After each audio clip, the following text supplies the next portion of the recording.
Sir, सोच रही हूँ दया सर के लिए एक चश्मा ले लूँ। दया का बर्थडे आने वाला है क्या?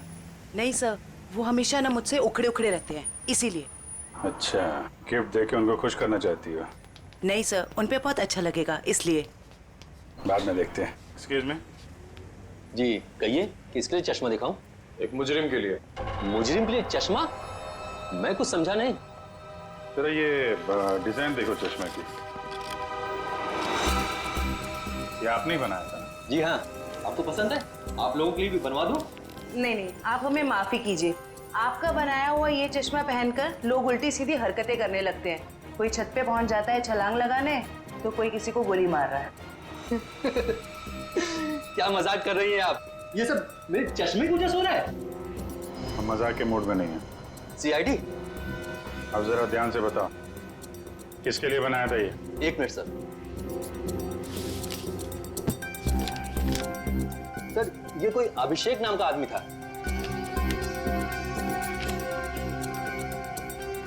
क्या बात है सर, नाम भी है, एड्रेस भी और फोन नंबर भी है। कॉल करो जी।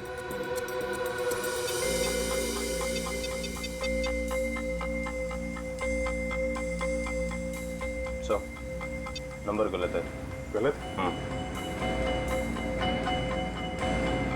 लगता है एड्रेस भी गलत है। दिल दरिया कॉलोनी। दिल दरिया कॉलोनी कभी सुना है आपने? कहीं कहाँ पे है मुंबई में? सॉरी सर, मैंने एड्रेस ठीक से देखा नहीं था। आंखों का बिजनेस करते हो तुम? आदमी को तो देखा होगा ठीक से। दरअसल सर, मैं उस वक्त दुकान पर नहीं था। मेरा कारीगर जगनलाल था, उसने ही अभिषेक को देखा था। बुलाइए जरा ये जगन्नाथ जी को। जगनलाल जी साहब, ये लोग सीआईडी से हैं। जरा इन्हें बताओ, ये खास डिजाइन वाला चश्मा किसने बनवाया था? साहब, वो बड़ा ही अजीब आदमी था। बड़ी सी टोपी पहन रखी थी, आंखों पर काला चश्मा लगाया था, और ना जाने कितने दिनों से उसने दाढ़ी नहीं की थी। काफी लंबी दाढ़ी थी उसकी। ओह, नाम और एड्रेस की तरह हुलिया भी नकली। कुछ और याद आता है इस आदमी के बारे में? हाँ सर, अक्सर जो लोग चश्मा बनाते हैं ना, वो सामान हमारे दुकान से ही लेते हैं, लेकिन वो खुद अपना सामान लेके आया था। फ्रेम, कांच और एक अजीब सी छोटी सी चीज उसने लगाई थी चश्मे में। छोटी सी चीज? अच्छा, उस चीज के बारे में कुछ बता सकते हैं आप? अपने मोबाइल का सिम कार्ड होता है ना, उससे भी छोटी चीज थी। और साहब, चश्मा बनने के बाद उसने मुझे पहनने भी नहीं दिया। मुझे फिटिंग चेक करवानी थी तो बोला चश्मा गंदा हो जाएगा। ये भी कोई बात हुई? कोई बात नहीं। आप जरा ये मेरा कार्ड रखिए। अगर वो आदमी दोबारा आए या दिखाई पड़े तो मुझे फोन करना, और उसको नहीं बताएंगे, इतना तो समझते हैं ना आप? समझ गए सर। सर, हाँ, ये रोहन और मीशा है। ये सानिया के बड़े अच्छे दोस्त थे। घबराओ मत। देखो, हमने तुम्हें यहाँ कुछ सवाल पूछने के लिए बुलाया है। कैसे सवाल सर? सानिया के बारे में। क्या तुम लोगों को पता है सानिया ने ऐसा क्यों किया, क्यों आत्महत्या की? पता नहीं सर, अगर उसे कोई प्रॉब्लम होती तो हम जरूर उसकी मदद करते, लेकिन ऐसा कुछ नहीं था सर। एक बात बताओ, क्या सानिया का कोई बॉयफ्रेंड वगैरह था? कोई लड़का था उसकी जिंदगी में? हाँ सर, एक लड़का तो था, मगर उसने कभी हमें उससे मिलवाया नहीं। क्यों? पता नहीं सर, वो बोली सब कुछ ठीक हो जाने के बाद सबको बताएगी। बहुत सीरियस थी उसको लेकर, शादी करना चाहती थी उससे। अच्छा, क्या नाम क्या था उस लड़के का? नहीं सर, उसके बारे में कुछ भी नहीं बताया था। पर हाँ सर, वो कॉलेज खत्म होने के बाद मंगलावाड़ी चौल जाती थी। एक दो बार तो मैंने खुद उसे वहाँ पे छोड़ा था। वहाँ पे एक लड़का बाइक पे हेलमेट पहने उसका इंतजार किया करता था। मंगलावाड़ी? चलो, थैंक यू वेरी मच, तुम दोनों जा सकते हो। मंगलावाड़ी चाल? सर, नीता तो वहीं पे रिसर्च करती थी। और उसकी बहन सानिया, नीता की बहन सानिया जिस लड़के से मिलने जाती थी, वो मंगलावाड़ी चाल में ही रहता है। मंगलावाड़ी चाल में। कुछ समझ गए? समझ गया सर। मतलब ये नीता उस लड़के को जानती है, मगर जानबूझ के हमसे छुपा रही है। हाँ, मंगलावाड़ी चाल। इस लड़की को देखिए, क्या आप में से कोई भी इसे जानता है, कभी देखा है? हाँ, ये अक्सर हमारे चौल में आया करती थी उस लड़के से मिलने। कौन सा लड़का? मनोज नाम था उसका, इसी चाल में रहता था वो। रहता था मतलब अब नहीं रहता? वो दरअसल कुछ साल पहले उसे सजा हो गई थी। अब तक तो सजा पूरी भी हो गई होगी, पर वो वापस लौटा नहीं। क्या क्या किया था उसने? सर पक्के से तो पता नहीं, पुलिस कह रही थी चोरी चकारी का इल्जाम है उस पर। मनोज, चल, thank you very much.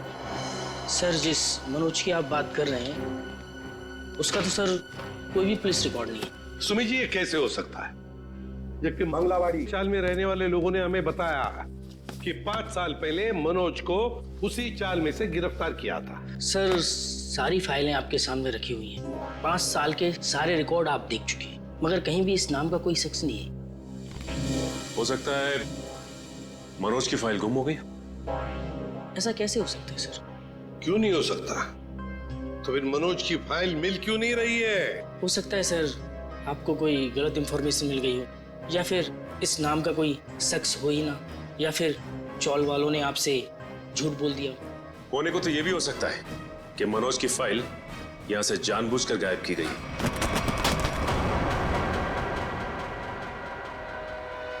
Ravi ji, क्या हुआ? तबीयत बिगड़ गई क्या?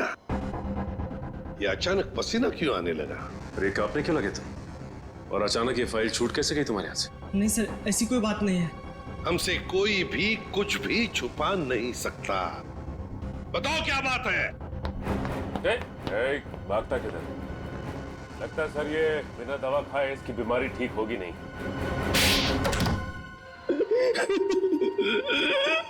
सर मुझे माफ कर दीजिए, मेरे पैसों के कारण मनोज की फाइल जला दी। शर्म आनी चाहिए तुम्हें। पैसों की लालच में तुमने मुजरिम की मदद की, और तो और अपने नौकरी से गद्दारी की, अपने देश से भी गद्दारी की तुमने। कौन से जेल में है मनोज? सर तिलक नगर जेल में था, 7 साल की सजा थी उसे। अच्छे व्यवहार के कारण 4 साल में उसे रिहा कर दिया गया।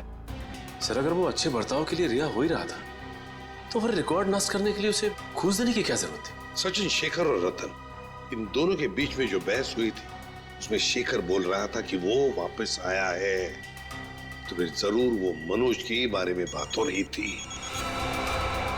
सर उस चश्मे वाले का फोन है। हाँ सर, मैं जगन्नाथ चश्मे वाला। सर अभिजीत सर का फोन नहीं लग रहा था, इसलिए मैंने आपको फोन किया। हाँ बोलिए। सर वो आदमी फिर आया था चश्मा बनाने। अब इस वक्त कहाँ है वो आदमी? सर वो जाते वक्त फोन पे बात कर रहा था, कह रहा था कि किसी विद्युत नगर जा रहा है, सेक्टर 5। विद्युत नगर? नीता भी तो विद्युत नगर में रहती है।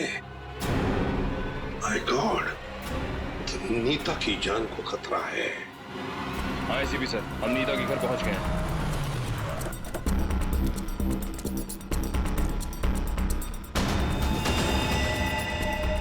ओह नो, ये नीता छत पे क्या कर रही है?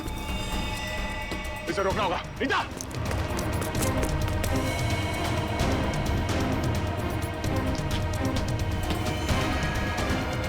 नीता!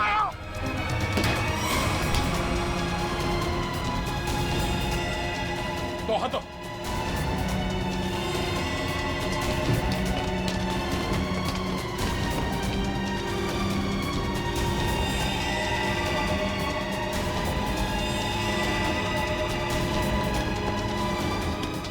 पकड़ो। आजा, आजा। मयूर, चश्मा। ये क्या कर रही थी तुम? अपनी जान क्यों दे रही थी? जान दे रही थी? मैं क्यों अपनी जान दूंगी? तुम छत पे क्या करने आई थी? छत पे? मैं छत पे क्या कर रही हूँ? मुझे कुछ याद नहीं आ रहा।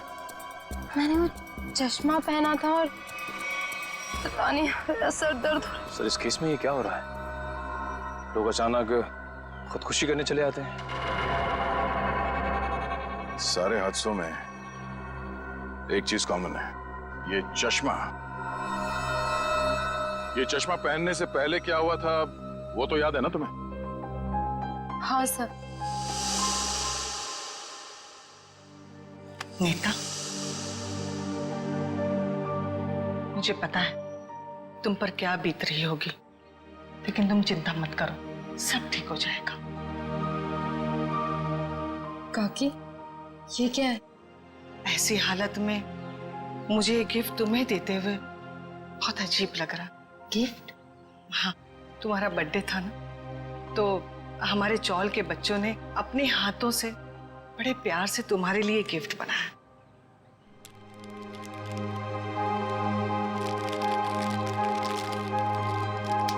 चश्मा?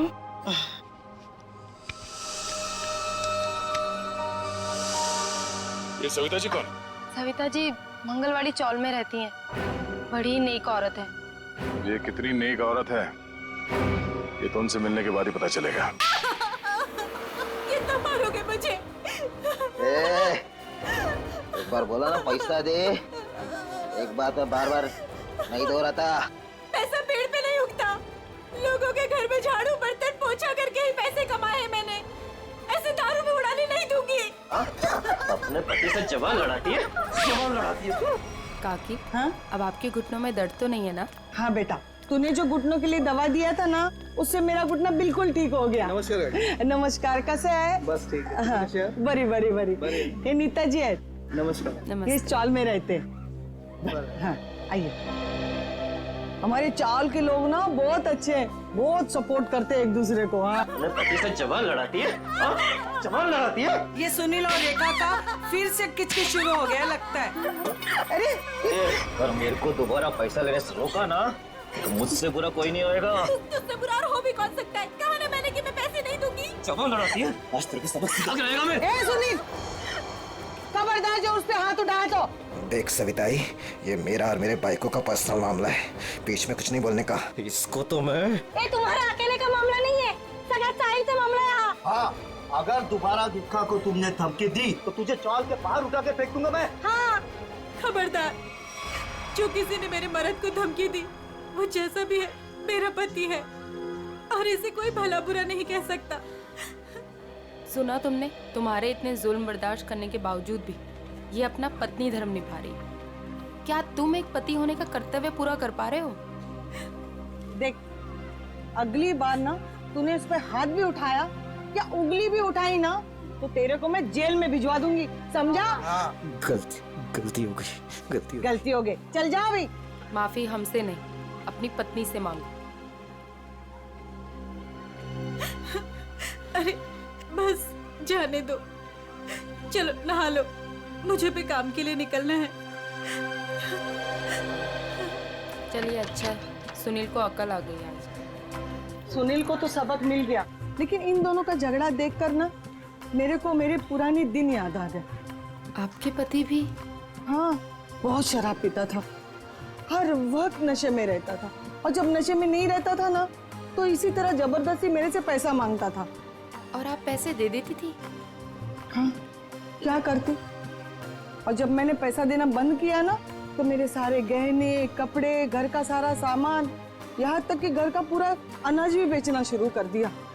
और फिर एक दिन यही शराब उनको मुझसे दूर ले गई और लीवर फेल हो गया। आई एम सॉरी, मुझे ये सब नहीं पता था।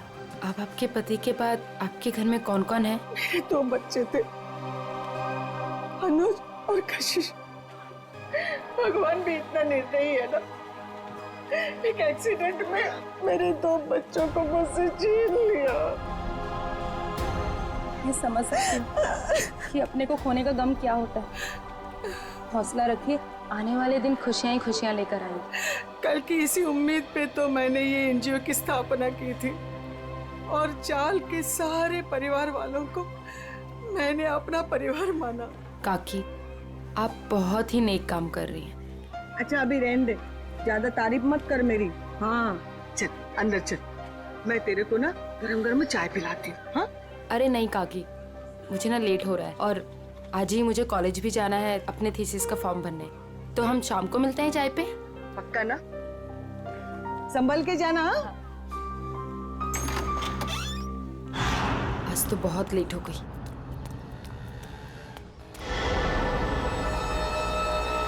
ये तो वही लड़का है, आज तो इस रोमियो को सबक सिखा कर आऊंगी। हेलो, ओए मिस्टर, हेलो, रुक, कब से मेरा पीछा कर रहा है? रुक, भागता कहाँ है? रुक। भाग गया। पता नहीं कहाँ कहाँ से आ जाते हैं। पर सविता आई, मुन्नी को स्कूल भेजकर क्या फायदा? बाद में उसे शादी करके चूल्हा चौका ही तो संभालना है। यही तो गलत मानसिकता है उर्मिला। शिक्षा ग्रहण करने के लिए जितना अधिकार लड़कों का है ना, उतना ही लड़कियों का भी है। आज हमारे देश में ज्यादातर परिवारों में महिलाएं उतना ही आर्थिक सहयोग देती है जितना कि पुरुष। क्यों नीता, मैंने ठीक कहा ना? बिल्कुल कहा। आज के जमाने में स्त्री का अस्तित्व उसके पिता या पति पे निर्भर नहीं करता। लड़की को भी पूरा अधिकार है कि वो अपनी पहचान बना सके और समाज के साथ कंधे से कंधा मिलाकर आगे बढ़ सके। क्या बात है, आप दोनों के विचारों से हम सब सहमत हैं। हाँ। तो मुन्नी का स्कूल जाने का पक्का हो गया। पक्का। ये फिर से यहाँ आ गया। लगता है इसको सुबह की डांट का कुछ असर नहीं हुआ। कौन है ये नीता, तुम जानती हो? नहीं काकी, पता नहीं कौन है और कहाँ से आया है, लेकिन रोज मेरा पीछा कर रहा है। अरे पहले क्यों नहीं बताया? चलो जमकर खबर लेते हैं आज इसकी। चलो चल। हेलो, तुम मेरा पीछा करते करते यहाँ तक आ गए? क्या कर रहे हो? चाहते क्या वहाँ? अरे कहाँ जा रहे मैं तुमसे बात कर रही हूँ। अरे सुनाई दे रहा है कि नहीं दे रहा है? क्या हो गया इसे? अरे सीढ़ी, अरे ये तो छत, अरे छत के ऊपर जा रहा है। कहाँ जा रहे हो? एक किधर जा रहा है ये? रुको। हाँ, अरे क्या कर रहा है? अरे नीचे उतर। अरे खोपड़ी सटक लिया तुझी, क्यों जान देना चाहता है अपनी? अरे बोल ना कुछ। अरे बोल। मैं यहाँ कैसे आया? इधर क्या कर रहा हूँ मैं? तेरे को नींद में चलने का आदत है क्या? हाँ? कब से बुला रहे थे तेरे को? ड्रामा मत करो, बताओ कि मेरा पीछा क्यों कर रहे थे? मैं बात करती हूँ। बेटा देख, तेरे दिल में ना जो कुछ भी है सच सच बता दे। तू नीता को पसंद करता है क्या? वो बात नहीं है, मैं तो नीता जी का बॉडीगार्ड हूँ। इनके पिताजी ने मुझे इस काम पर रखा था कि इनकी मैं रक्षा करूं। उन्होंने ये भी कहा था कि इनको पता न चले। झूठ मत बोलो, मेरे पापा मुझसे बिना पूछे कुछ नहीं कर सकते। मैं सच कह रहा हूँ। ये मेरा आईडी कार्ड।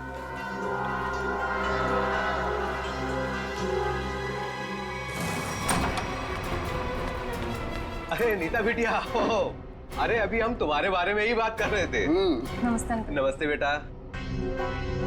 क्या बात है बेटा, अंकल से नमस्ते और पापा से हेलो हाय कुछ भी नहीं? मैं आपसे बहुत नाराज हूँ। ऐसा मैंने क्या कर दिया? आप जानते हैं ना कि मैं मंगलावाड़ी चौल में अपनी रिसर्च कर रही हूँ। मुझे उन लोगों के रहन सहन, उनका गुजर बसर वो सब जानना है, इसलिए तो मुझे उनके बीच में रहना पड़ रहा है। हाँ बेटा, तो मैंने आपको अनुमति दे तो दी थी ना चौल में रहने की। अनुमति दी, वो ठीक है, लेकिन वो बॉडीगार्ड वो मेरे पीछे क्यों आ जाता है बार बार? देखो बेटा, मैंने बॉडीगार्ड इसलिए रखा था कि मैं चैन की नींद सो सकूं और मुझे यकीन रहे कि मेरी बिटिया वहां पर सुरक्षित है। पापा, मैं कोई बच्ची थोड़ी हूँ, अपनी देखभाल कर सकती हूँ। शेखर अंकल, समझाइए ना पापा को। पापा के लिए तो तुम हमेशा बच्ची ही रहोगी। 50 साल की हो जाओगी ना तब भी। आप भी ठीक है, आप भी ना पापा की तरफदारी कर लो। अरे नहीं बेटा, हम तो आपकी ही तरफ हैं। देखो रतन, ये अच्छी बात नहीं है भाई। नीता बिटिया को उसकी पर्सनल स्पेस मिलनी चाहिए। लेकिन शेखर, तुम्हें तो पता है ना शहर में जुर्म कितने बढ़ गए हैं। अब मैंने एक बॉडीगार्ड रख लिया तो कौन सा पहाड़ टूट गया यार। मुझे ना आपसे कोई बहस नहीं करनी। कल मेरा जन्मदिन है और ये मेरा जन्मदिन का गिफ्ट कि नो बॉडीगार्ड। अरे हाँ, कल तो नीता बिटिया का जन्मदिन है। अरे यार, मैं तो बिल्कुल भूल ही गया था। लेकिन मैं कैसे भूल सकता हूँ मेरी प्यारी प्यारी बिटिया का जन्मदिन। मैंने जन्मदिन की खुशी में एक बहुत बड़ी पार्टी रखी है। पार्टी? ठीक लगा ना बेटा? Happy birthday Nita. Thank you so much, please enjoy. Nita बेटा, जन्मदिन की ढेर सारी शुभकामनाएं। भगवान करे तुम्हें मेरी भी उम्र लग जाए। थैंक यू सो मच काकी। पापा, ये सविता काकी है, मैंने बताया था ना आपको इनके बारे में। हाँ, नमस्ते नमस्ते। हमारी बिटिया आपकी बहुत तारीफ करती। आपकी बेटी भी बहुत बहुत अच्छी है। Thank you very much. ये है मेरे बिजनेस पार्टनर शेखर। नमस्ते। नमस्ते, आपसे भी मिलकर बहुत खुशी हुई। मुझे भी बहुत खुशी हुई आपसे मिलकर। Ankit, many happy returns of happy birthday. Thank you so much. अरे sir, looking handsome sir. Thank you. अच्छा सर, कल हमारे नए प्रोजेक्ट की मीटिंग फिक्स हुई है सुबह 10 बजे। 10 बजे, ओके डन। हेलो जी, ये मेरी बर्थडे पार्टी है, आपका ऑफिस नहीं, तो ये जो अपना काम है ना ऑफिस तक ही रखिए। सॉरी बेटा, सॉरी। आई एम सॉरी, आज काम की कोई बात नहीं हो गई, ठीक है। चलो अब केक काटें। पापा बस एक मिनट, छोटा सा सरप्राइज है। रामू, श्याम, जल्दी से सारे मेहमानों के चश्मे ले आओ। चश्मे? चश्मे? ये देखिए, रंग बिरंगे चश्मे। सो आज का थीम है गॉगल्स, तो ये सबको पहनने हैं। Okay guys? Very innovative idea. तुम्हें ड्रेस से मैच कर रहा है ना? हाँ। मैं अभी नहीं लगाऊंगी, मैं केक काटने के बाद लगाऊंगी। चलो चलो केक काटते हैं। हाँ।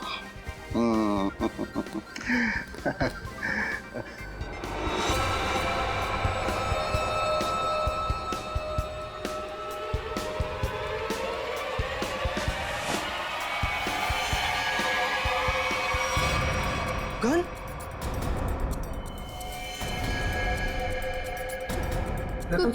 रतन ये क्या कर रहा है यार? गोली लग गई। ये असली की नकली यार? Goodbye Shekhar. Ratan, goodbye रतन।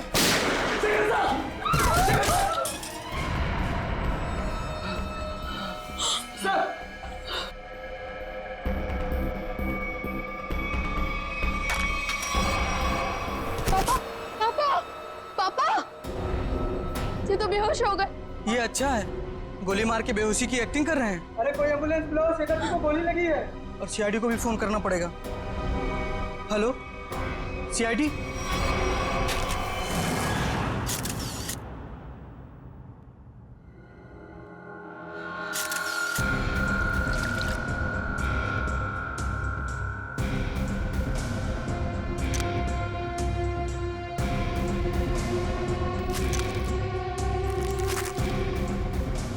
गोली सीधे सीने पे मारी गई है।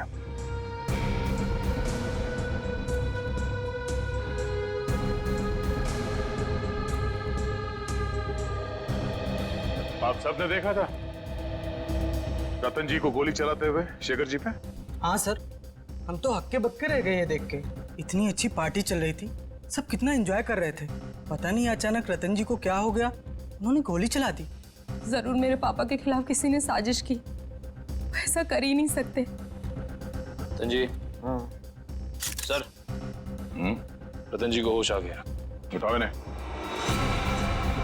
जी उठिए, चलिए उठिए।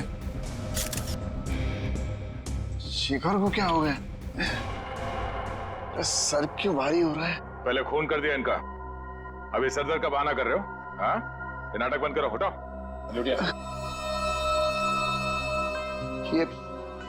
ये आप क्या कह रहे हैं? मैंने किसी का खून नहीं किया। नीता बेटा, क्या कह रहे हैं ये लोग? मेरी समझ में नहीं आ रहा है बेटा। पापा, मुझे खुद समझ में नहीं आ रहा है कि ये सब हो क्या रहा है। समझ में आएगा, सबको बहुत जल्दी सबको समझ में आ जाएगा। निखिल, मयूर, घर की अच्छी तरह से तलाशी लो। यहाँ पे पार्टी में जितनी भी चीजें मौजूद है सबको उठा लो। जयंती सर, इस गन को फोरेंसिक लैब में भिजवा दो। रतन जी चलिए ब्यूरो चलते हैं। पापा ठीक तो है ना? पापा सर, सब बैलिस्टिक्स रिपोर्ट आ गई। इसमें साफ साफ लिखा है कि शेखर को जो गोली लगी थी वो रतन जी के गन से चली थी, और उस गन पे जो उंगलियों के निशान मिले थे वो भी रतन जी के ही थे। कहिए रतन जी, क्या कहना है आपको इस बारे में? मेरे कुछ समझ में नहीं आ रहा सर। मेरा सर बहुत भारी हो रहा है। ऐसा लग रहा है जैसे किसी गहरी नींद से जागा हूं मैं। कोई डरावना सपना देखा है मैंने।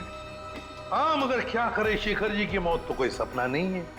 सारे सबूत यही कह रहे हैं कि शेखर का खून तुमने किया है। मैंने कोई गोली नहीं चलाई सर।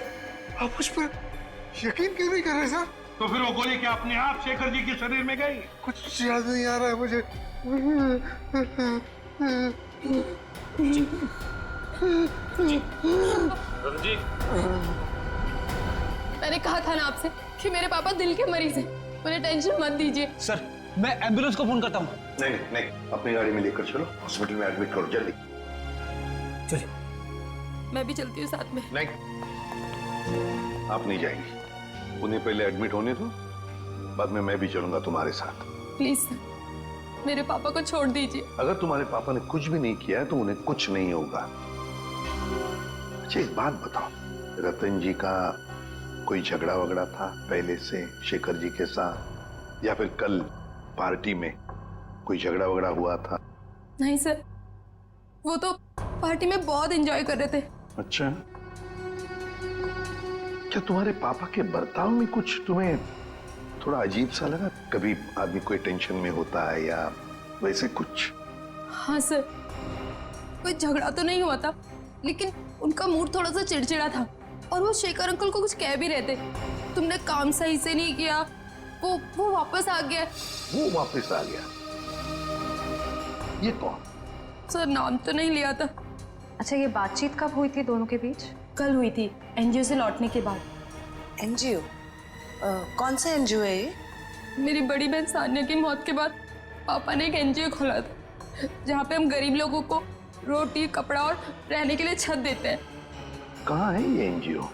नमस्कार साहेब, मी कपिल, यहाँ एनजीओ मॅनेजर आहे। आप ये बताएंगे कि इस एनजीओ में आप कब से काम कर रहे हैं? पहले दिन से, जब रतन जी ने सानिया मैडम की याद में इस एनजीओ की स्थापना की थी। फिर तो आप काफी करीब से जानते होंगे शेखर जी और रतन जी को। हाँ जी, एनजीओ में काम करने वाले सभी लोगों को अपना परिवार का सदस्य मानते थे। हमेशा आकर हमसे हमारे सुख दुख के बारे में पूछते थे और अपने सुख दुख बांटते भी थे। ये तो बहुत अच्छी बात है। फिर तो आप ये भी जानते होंगे कि शेखर जी और रतन जी के बीच में किस बात को लेकर टेंशन चल रही थी? नहीं साहब, ऐसा कहीं ना थे। वो दोनों बिजनेस पार्टनर कम और भाई समान ज्यादा थे। भाई समान थे? तो फिर रतन जी ने शेखर जी का खून क्यों कर दिया? जरा दिमाग पे जोर डालिए और सोच के बताइए कि शेखर जी और रतन जी के बीच में कुछ झगड़ा हुआ था या कुछ बहस हुई थी? ऐसा कई झाले नव्हते। लेकिन रतन जी की बेटी बता रही थी कि रतन जी और शेखर जी आपस में कुछ बातें कर रहे थे कि कोई आया है। कौन वापस आया है, कुछ पता है आपको? हाँ, वो ये दोनों यहाँ बात कर रहे थे इसके बारे में, जब मैंने उस अजीब घटना के बारे में बताया उन्हें। अजीब घटना? कैसी अजीब घटना? कुछ दिन पहले एक आदमी ने मुझे फोन किया था, कहा शेखर जी और रतन जी ने उसे काम पे रखा है और उसने अपना अपॉइंटमेंट लेटर मेल किया कंपनी के लेटर पे, प्लीज चेक कर लीजिए। दूसरे दिन से वो काम पे आने लगा और सब फाइलें वगैरह चेक करने लगा। कौन सी फाइलें चेक कर रहा था? सारी फाइलें, टैक्स की फाइलें, अकाउंट्स की फाइलें, और हाँ, रतन जी और शेखर जी के जिंदगी के बारे में काफी सवाल पूछे। फिर क्या, बस लंच ब्रेक में खाना खाने के बहाने बाहर चला गया और वापस ही नहीं आया। जब भी मैंने इस घटना के बारे में दोनों बॉसेस को बोला तो उन्होंने कहा कि हमने किसी को काम पे रखा ही नहीं है। इतनी मेहनत करके आया था पूछताछ करने के लिए, जरूर इस जुर्म में उसका हाथ है। शेखर जी ने रतन जी को कहा कि वो वापस आ गया है, तुमने अपना काम बरोबर किया नहीं है। इस आदमी का चेहरा तो देखा था ना आपने, हमारे लिए स्केच बनवाई। साहिब, दरअसल बात यह है कि उस दिन मैं अपना चश्मा घर में भुलाया था और चश्मे के बगैर मुझे तो कुछ दिखता ही नहीं है। सामने कुर्सी पड़ी की गाड़ी पड़ी, मेरे को वो भी नहीं दिखता। सर एक बात तो तय है, ये जरूर इन दोनों के अतीत से जुड़ा हुआ ही कोई आदमी है। एग्जैक्टली, इसीलिए तो बड़ी आसानी से इस अनजान आदमी को उन्होंने पहचान लिया। इस नए मोहरे से जल्द मिलना होगा। सर, हाँ, पता चला एनजीओ से किसका फोन था जिसकी वजह से इन दोनों के बीच में अनबन हो गई? सर, एनजीओ वालों को उसका नाम तो नहीं मालूम, लेकिन उनका कहना था कि कोई आदमी आया था, अनजान आदमी, जो काफी सवाल जवाब कर रहा था वहां पे। यह आदमी जरूर रतन ने जो अपने बेटी सानिया के नाम पे एनजीओ चलाया उसी से संबंधित है। रतन और शेखर दोनों इस आदमी के बारे में जानते थे और इसीलिए इन दोनों के बीच में बहस हो गई। सर कहीं ये जो भी चीजें हो रही हैं, इन सबका संबंध सानिया की मौत से तो नहीं? नीता, बेटा एक बात बताओ, तुम्हारी बहन की मौत कैसे हुई? दीदी ने आत्महत्या की थी। क्यों? मालूम नहीं। मालूम नहीं मतलब? मैं उस वक्त हॉस्टल में थी, घर पे क्या हो रहा है क्या नहीं, सबसे अनजान। अच्छा, जब आपकी बहन ने आत्महत्या की तो उस वक्त क्या आप हॉस्टल में थी? उस वक्त तो मैं घर पे थी, छुट्टियां मनाने के लिए आई थी। मुझे आज भी वो दिन याद है जब मैं और पापा मॉल से शॉपिंग कर कर आए और जैसे ही पापा ने दरवाजा खोला। सानिया बेटा, सानिया, सानिया! नीता, क्या तुमने अपने पापा से पूछा नहीं, जानने की कोशिश नहीं की कि क्यों तुम्हारी बहन सानिया ने ऐसा कदम उठाया? पूछा था सर, बहुत बार, लेकिन पापा हमेशा यही कहते थे कि तुम्हें इस बारे में जानने की जरूरत नहीं, और वो रोने लगते थे। इसलिए मैंने इस बारे में कभी उनसे बात नहीं की। हम अगर किसी को तो पता होगा ना क्या तकलीफ थी सानिया को, कोई खास दोस्त न कोई तो। आया जी थी, वो हमेशा उनके साथ रहती थी। उसकी जिंदगी के पहले दिन से लेके आखिरी दिन तक वो हमेशा दीदी के साथ रही है। ये आया रहती कहाँ है? उसी चौल में जहाँ मैं रिसर्च कर रही हूँ। अभी भी पापा उनकी तो उनको हर महीने बराबर पहुँचा देते हैं। अरे अरे अरे अरे सविता जी, लगता है हम लोग गलत वक्त पर आ गए। कहीं जा रही थी आप? हाँ, वो कुछ जरूरी काम आ गया था, इसलिए मैं कलकत्ता जा रही हूँ। लेकिन क्या करें, अब आप कलकत्ता जा नहीं पाओगी। क्यों नहीं जा पाऊंगी? वो क्या है ना कि मुजरिमों को यहाँ खुले घूमने की आजादी नहीं। मुजरिम? कौन मुजरिम? शराफत का नकाब उतार, नीता ने हमें सब कुछ बता दिया है। मेरे को कुछ काम है, मैं आती। अब तक तुम्हारी उम्र का लिहाज करें, मुझे सख्ती बरतने पे मजबूर मत करो प्लीज। बताइए। मैंने जो कुछ किया अपने बच्चों के मौत का बदला लेने के लिए किया।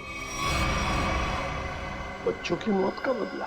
हाँ, नीता के पिता रतन ने मेरे दोनों बच्चों को मार डाला, अपने बिजनेस पार्टनर शेखर की मदद लेके। जान ली? लेकिन क्यों? क्योंकि उसको गलतफहमी हो गई थी कि मेरा बेटा तनुज वही लड़का है जिसे उसकी बेटी सानिया प्यार करती थी। क्यों हुई ऐसी गलतफहमी?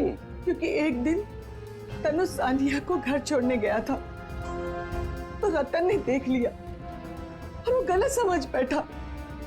फिर शेखर ने गुंडे भेजे इधर मेरे घर पे, मेरे दोनों बच्चे तनुज और कशिश को मार डाला। मैं उस टाइम पे घर पे नहीं थी, इसलिए जिंदा बच गए। पर नीता ने क्या बिगाड़ा था तुम्हारा? उसे क्यों सजा दी तुमने? क्योंकि रतन ने मुझसे मेरे बच्चे छीने साहब। उसको वही दर्द देना चाहती थी। मनोज कहाँ पर है? मनोज? कौन मनोज? वही मनोज जिसने तुम्हें बदला लेने में मदद की थी। साहब, मेरे को नहीं मालूम। बताना तो पड़ेगा ही।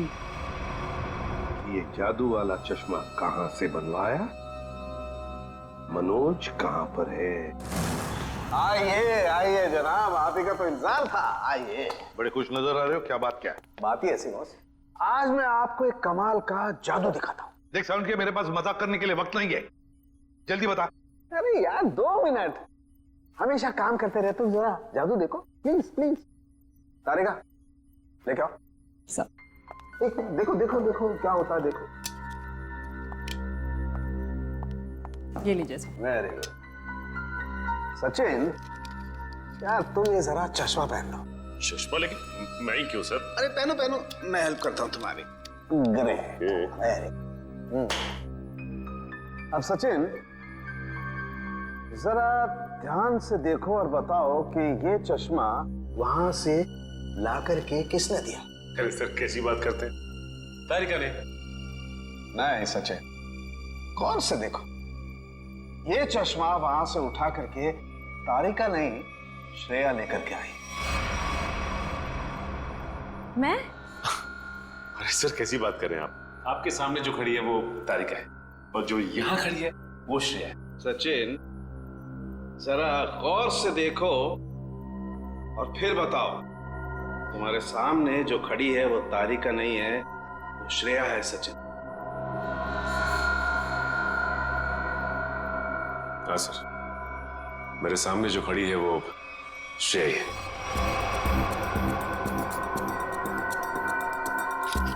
सचिन, ये मेरी गन दो।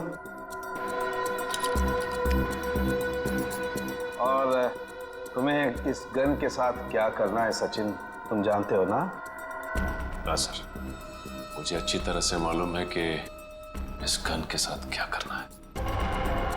सड़के कुछ नहीं होगा। सड़के ऐसी मजाक मत कर। Please believe me.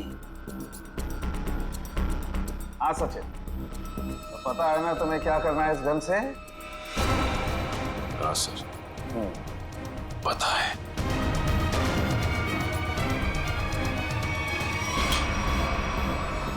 लाओ सचिन, ये गन मुझे दे दो। अब ये चश्मा भी तुम्हारा उतार देना है। बस जा, जो क्या रहे, सर भारी हो रहा। सचिन, अभी अभी आपने मुझे मारने की कोशिश की, मुझ पर गोली भी चलाई। वो तो गन खाली थी इसलिए। ये तुम क्या कह रही हो? मैं तुम्हें मारने की कोशिश क्यों करूंगा? मैं तुम्हें गोली क्यों चलाऊंगा? रिलैक्स रिलैक्स, मैं बताता। बस ये बहुत ही स्पेशल चश्मा है। इस चश्मे में एक डिवाइस लगी हुई, एक ऐसा यंत्र जिसकी वजह से जो इंसान इस चश्मे को पहनता है वो सम्मोहित हो जाएगा, हिप्नोटाइज। और ये नैनो डिवाइस है जो वॉइस रिकॉर्ड करता रहता है। तो जिस इंसान ने चश्मा पहना है उससे ये बताता रहता है कि उसे एग्जैक्टली करना क्या है। आपने जो मुझ पर गोली चलाई वो भी इसी डिवाइस की वजह से।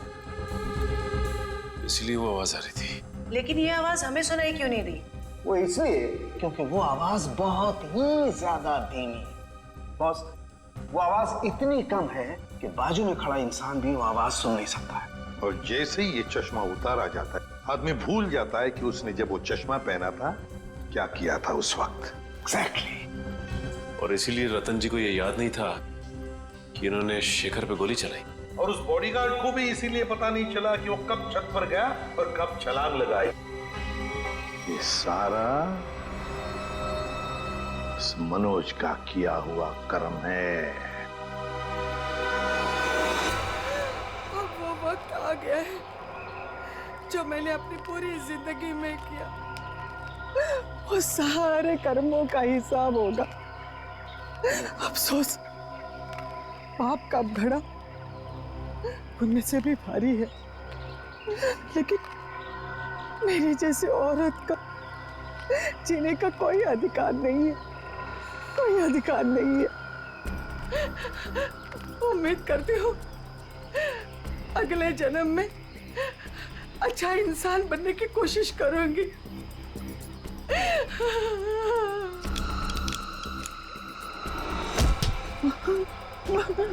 ये क्या कर रही है? उतार चश्मा, उतार। मेरा बच्चा आ गया। तूने जहर पिया? आई, ये क्या किया तूने?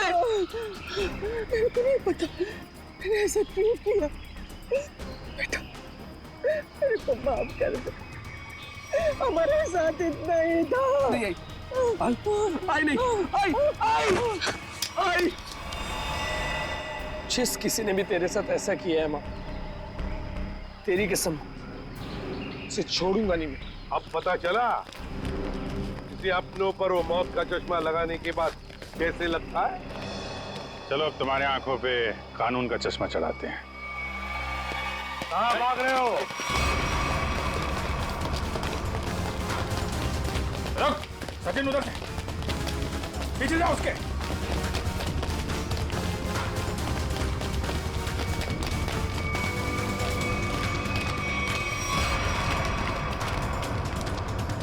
Wish you many happy returns of the day. Happy birthday. so much. अब जेल की चक्की पीसने की तैयारी करो। सविता जी भले मेरी असली माँ ना थी, पर वो मेरे लिए मेरी माँ से भी बढ़कर थी। उनके बच्चों के मरने के बाद उन्होंने मुझे ही अपना बेटा माना था।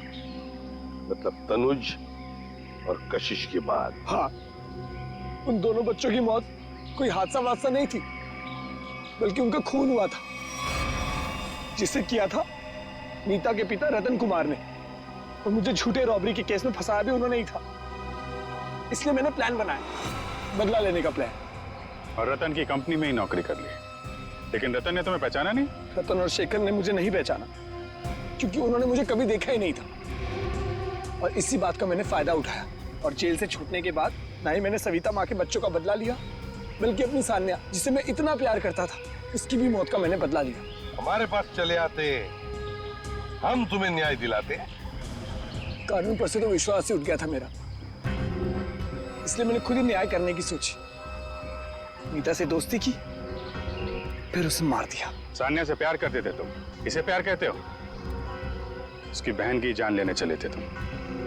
वो तो अच्छा हुआ हम लोग इस वक्त पे पहुंच गए और उसे बचा लिया। क्या नीता जिंदा है? हाँ जिंदा है। बहुत कोशिश की ना तुमने उसे मारवाने की।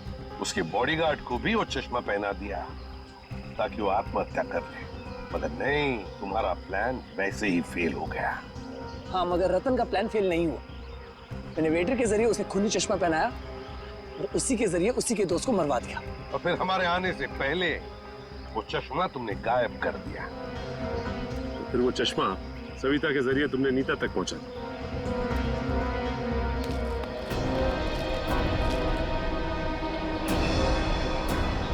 माँ, तू जिंदा? मैं जिंदा हूँ। मेरे को माफ कर दो मनोज बेटा, ये सब कुछ मुझे सीआईडी को बताना पड़ा। इन्होंने जो कुछ भी किया हमारे कहने पे किया। अपना बदला पूरा करने के लिए तुमने बहुत नाटक किया, और तुम्हारी असलियत सामने लाने के लिए हमने भी ये छोटा सा नाटक किया। क्या मिला तुम्हें? इस बदले की आग ने तुम्हें कहां से कहां पहुंचा दिया। अब जेल की सलाखों के पीछे सड़ते बैठना। कानून तुम्हें कड़ी से कड़ी सजा देगा, शायद फांसी ही होगी।